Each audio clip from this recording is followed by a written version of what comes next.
মূলত মাছের বাজার আসছিলাম আর একটা কারণে, সেটা হচ্ছে গত পরশু দিন আর কি কই মাছ নিয়েছিলাম।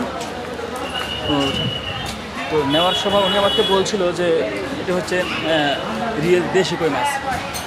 তো মাছ সহজে মূলত আসলে চেনা যায় না ভাবে আসলে কোনটা দেশি বা বিদেশি। বিশেষ করে যখন ছোটো ছিল ওই সময় আসলে বুঝতে পারি নাই, কারণ ছোটোগুলো আসলে বোঝা যায় না। যদি বড় থাকতো সেক্ষেত্রে বোঝা যেত।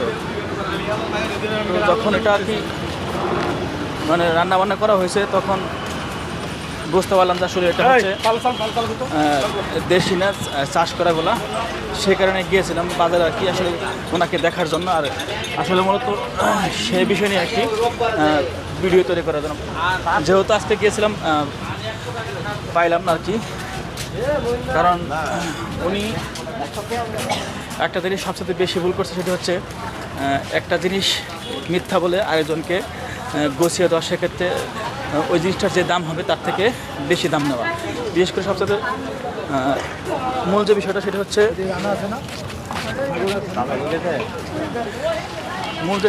হচ্ছে মানে মিথ্যা বলে একটা জিনিস গছিয়ে দেওয়া।